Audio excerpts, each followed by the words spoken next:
Are you still Donald Trump's lawyer?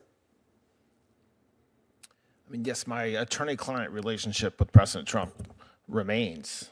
Yes, the cases I was representing him on, to the extent that there's anything going on like the appeal in Manhattan, I'm not part of that. But you're still representing him as you sit here today. Well, I mean, representing him, there's no active matters. So Correct, but you're still his lawyer.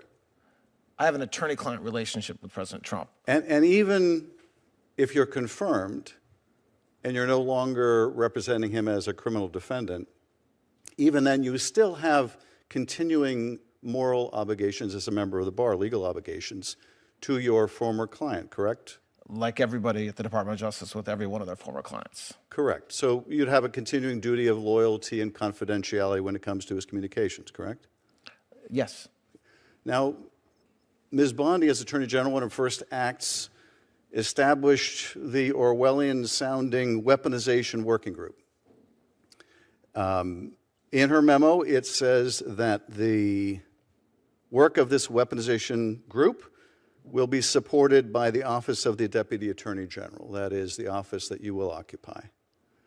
Would you agree that it would be a blatant conflict of interest as his criminal defense lawyer, as someone who has a continuing legal obligation to him as a former client, for you to participate in any of the work of that group as it pertains to the January 6th case that you represented him, or the Mar-a-Lago case where you represent him, or Alvin Bragg's office where you represent him? You would agree that that would be a very blatant conflict of interest? I don't necessarily agree with that. There will be a conflict of interest potentially, but I quibble with the word blatant. And it depends on, okay. I mean, take out the word blatant, but isn't it a clear conflict of interest?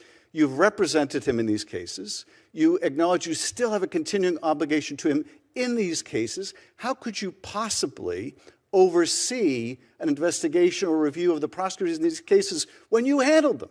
How is that not the most obvious conflict of interest? I am not saying I can or I cannot. I'm saying I'm not going to say to you today, Senator, yes, there's a blatant conflict of interest. Well, why? I don't know what the work is. Well, can't you acknowledge that if you're asked to supervise cases involving your own cases, that would be a conflict of interest? That's a very different hypothetical. Certainly. No, it's not hypothetical. You're subject to the order of the Attorney General now to support that working group.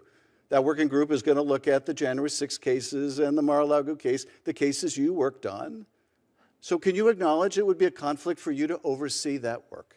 What I'm not acknowledging is the broad strokes you're giving it. That work, for example. There will be conflicts, and I will not violate my ethical obligations. Well, let me just ask you with great specificity, will you recuse yourself from overseeing the January 6th case, the Mar-a-Lago case, and the Alvin Bragg case? Will you recuse yourself from the working group's supervision of those investigations? I will follow the rules as told to me by the experts, career prosecutors in the department when it comes to every recusal. I've heard that. But it's true. Well, it may be true in the abstract. No, it's not abstract. It's true. Well, here's the thing, Mr. Blanch, which you well know.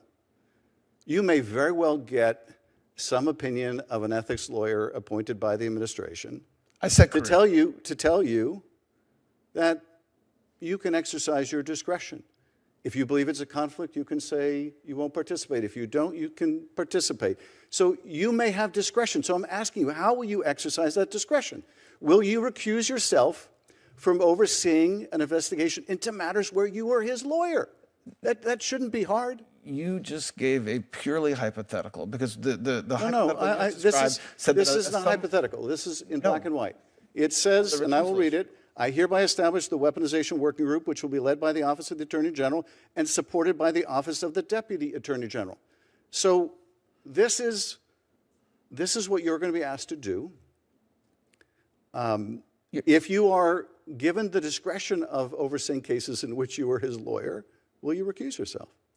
It depends. The hypothetical you just described said that a career ethics attorney tells me I do not have to recuse for whatever reason. Because again, we are talking about hypotheticals. If the career Justice Department attorney says to me, you do not have to recuse yourself, I'm not going to sit here today and say that I will still say I will Okay, recuse well, myself. I mean, that answers my question. You don't think it's a conflict of interest sufficient that you would sitting here today, tell me That's that not you what I were. said. Yeah, no, I not what I said. I get it. I find it remarkable where we are. Well, you're restating something I didn't state, Senator. No, I find it remarkable that you feel there's any world in which you could somehow participate in an investigation of people where you represented the president in that same investigation. I didn't say that. Well, if you're not willing to commit to recusal, so that means you're willing to entertain supervising that work. So that tells me something. But let me move on because I think you've made your position clear. Let me ask you very specifically about the Mar-a-Lago case. The Justice Department formally had recommended Volume 2 be made public. Do you support Volume 2 of the report being made public? No. Okay. Do you commit to preserving the evidence in both those investigations? I commit for sure to following the law and following the rules. But you won't commit to preserving the evidence. Let's say you have the discretion about destroying the evidence. Do you commit today to preserving the evidence in both those cases? I commit to following the law. Okay. And if you can't commit to preserving the evidence in those cases in which you were the defense lawyer, I think, again, that speaks to the conflict of interest that you have as the president's defense lawyer. I did not commit to it. I said I would follow the law. No, I'm not sure. I'm not sure what. Mr. Blanche, I understand everybody's going to say generically they'll follow the law. But I've asked you a simple question about whether you will preserve evidence, and you can't say yes. No. You can't say yes. I hope every single DOJ attorney, political, career, or anybody would say they would follow the rules as it And regards. I would hope that any DOJ attorney will say, I will always preserve evidence. There's no circumstance in which I will destroy evidence. That's what I would hope. Mr. Chairman, I yield back. All right, let's break this down because there is so much to unpack here, and frankly, it's frustrating just to watch. Right out of the gate, from the very first second, Schiff comes in hot, trying to establish this narrative that Blanche is somehow compromised because he's Donald Trump's lawyer. Are you still Donald Trump's lawyer? Schiff asks, trying to make it sound like some dark, sinister secret. Blanche, cool as a cucumber, is just like, yes, I am. Because guess what, folks? In America, everyone has the right to legal representation, even the people Adam Schiff doesn't like. It's called the Constitution. Maybe Schiff should read it sometime. Blanche doesn't flinch. He just states the facts. He's representing his client. That's his job. Then Schiff tries to drag in this weaponization working group memo. Now notice what Schiff does here. He tries to frame this hypothetical scenario as a blatant conflict of interest. He's trying to force Blanche to agree to a premise that hasn't even happened yet. It's the classic, when did you stop beating your wife type of questioning.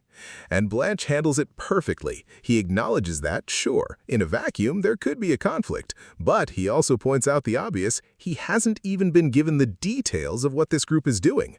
More importantly, he says, I won't violate my ethical obligations. That should be the end of the story.